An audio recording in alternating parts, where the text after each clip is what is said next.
ഇപ്പോൾ നാട്ടുകാരെല്ലാം ഇവിടെ കൂടിയിട്ടുണ്ട്. അവർക്ക് പൂച്ചെണ്ടുകളും മറ്റും നൽകുകയാണ്. ഈ നേരത്തെ പറഞ്ഞേ കേരളത്തോട് ചോദിച്ചതാണ്, മാനന്തവാടിക്ക് നഷ്ടമാകുമോ അല്ലെങ്കിൽ പൊതുവിൽ സംസ്ഥാനത്തിൻ്റെ ആകെ പ്രവർത്തനങ്ങളായിട്ട് മുന്നോട്ട് പോകുമ്പോൾ എന്ന് ചോദിക്കും. കഴിഞ്ഞ ദിവസം ഞങ്ങൾ ഇവിടുന്ന് ആളുകളോട് സംസാരിക്കാൻ പറഞ്ഞു. എന്താണ് അല്ല, അതിൽ ഞങ്ങൾക്ക് ആശങ്കയില്ല. കാരണം കേളു സഖാവിനെ സംബന്ധിച്ച് ഞങ്ങൾക്ക് അറിയാവുന്നതാണ്. എന്തായാലും കൊള്ളാം, തിരുനെല്ലി പഞ്ചായത്തിന് അദ്ദേഹത്തിൻ്റെ മണ്ഡലത്തിൽ ഒരിക്കലും അങ്ങനെ കൈവിട്ട് പോകില്ല. അദ്ദേഹം മന്ത്രിയായി എന്നുള്ളത് കൂടുതൽ അംഗീകാരമാണ്. അദ്ദേഹത്തിൻ്റെ പ്രവർത്തന മണ്ഡലത്തിന് കൂടുതൽ സൗകര്യങ്ങളുണ്ടാക്കാൻ കഴിഞ്ഞിട്ടുണ്ട്. അതാണ് ഞങ്ങൾക്ക് സന്തോഷം. ഞങ്ങൾക്ക് നാടും നഗരവും അദ്ദേഹത്തോടൊപ്പം ഉണ്ട്. ഞങ്ങൾ വളരെ ആഹ്ലാദത്തിലാണ്. അതുകൊണ്ടാണ് ഞങ്ങൾ രാവിലെ തന്നെ അദ്ദേഹത്തെ കാണാൻ വേണ്ടി ഇവിടെ എത്തിയത്. ഈ മണ്ഡലത്തിൻ്റെ ഒരു പൊതു സ്വഭാവം, പൊതു സ്വീകാര്യത, കേളോട്ടൻ്റെ പൊതു സ്വീകാര്യത നേരത്തെ തന്നെ ചർച്ച ചെയ്യപ്പെട്ടതാണ്. പൊതുവിൽ മണ്ഡലത്തിൻ്റെ ഒരു വികസന കാര്യങ്ങളും മറ്റും നമ്മുടെ പ്രേക്ഷകർക്കായിട്ട് പറയുക, എന്തുകൊണ്ട് എങ്ങനെ കേളോട്ടൻ സ്വീകാര്യനായി ഇത്ര? അദ്ദേഹം ആദ്യ മത്സരത്തിൽ വെറും 900 ചില്ലറ വോട്ട് മാത്രമാണ് അദ്ദേഹത്തിന് കിട്ടിയിരുന്നത്. അദ്ദേഹത്തിൻ്റെ പ്രവർത്തന പാഠവും അദ്ദേഹത്തിൻ്റെ സ്വഭാവമായിരുന്നു. രണ്ടാമത് അദ്ദേഹത്തിൻ്റെ ആദ്യ പ്രവർത്തനത്തിൻ്റെ ഫലമായി തന്നെ 10,000-ൽ കൂടുതൽ ഭൂരിപക്ഷത്തിലാണ് അദ്ദേഹം വിജയിച്ചതന്നെ. അതിനുശേഷം വയനാട് കണ്ടതിൽ, മാനന്തവാടി മണ്ഡലം കണ്ടതിൽ ഏറ്റവും കൂടുതൽ വികസനം വന്ന ഒരു കാലഘട്ടമാണ്.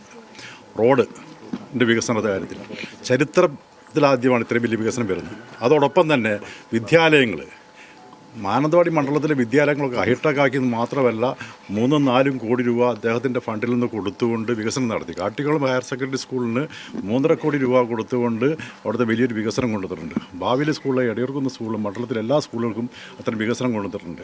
അതുപോലെ തന്നെ നെട്ടർ പാലം, ഞങ്ങൾ ഏറ്റവും കൂടുതൽ വയനാട് അനുഭവിക്കുന്നത് വന്യമൃഗ ശല്യമാണ്.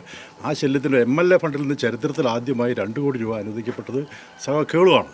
കാരണം ഈ പ്രദേശത്തിൻ്റെ വികാരം മനസ്സിലാക്കി, പ്രയാസം മനസ്സിലാക്കിയിട്ട് അദ്ദേഹം ചെയ്തതാണ്. അദ്ദേഹത്തിൻ്റെ ആ പ്രവർത്തന തുടർച്ച കൂടുതൽ ശക്തി പ്രാപിക്കുമെന്നുള്ള പ്രതീക്ഷയാണ് ഞങ്ങളുള്ളത്. അതിന് എല്ലാവിധ പിന്തുണയും ഞങ്ങൾ അദ്ദേഹത്തിന് കൊടുക്കുന്നുണ്ട്. കേളോട്ടൻ്റെ മക്കൾ ഇപ്പോൾ ഇവിടെയുണ്ട്. മിഥുന ഭാവന. മിഥുന ബേഗൂർ റേഞ്ചിലെ ഫോറസ്റ്റ് ബീറ്റ് ഓഫീസർ കൂടിയാണ്. അച്ഛൻ മന്ത്രിയാവാണ്. ബേഗൂർ ഫോറസ്റ്റ് റേഞ്ചിലാണ് ബീറ്റ് ഫോറസ്റ്റ് ഓഫീസറായിട്ട് വർക്ക് ചെയ്യുന്നത്. വയനാട്ടിലൊരു പൊതു പ്രശ്നമാണ് വന്യമൃഗശല്യം.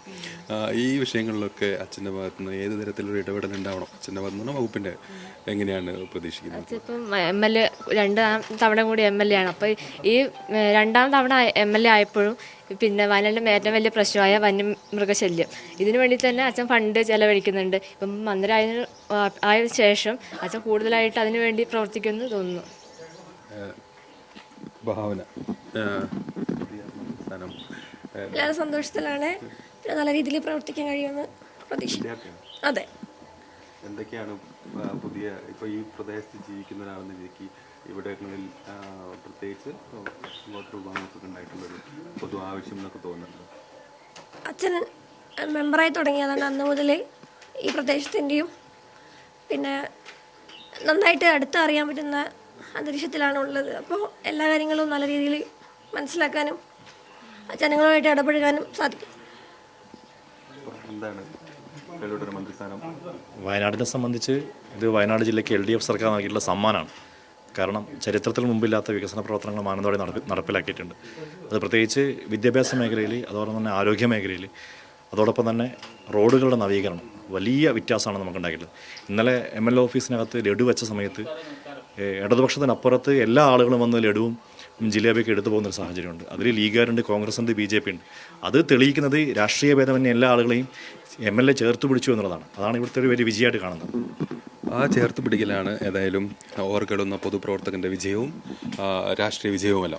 വയനാട്ടിൽ നിന്നും RK ഫിറോഷിനൊപ്പം അനൂപ് കെ.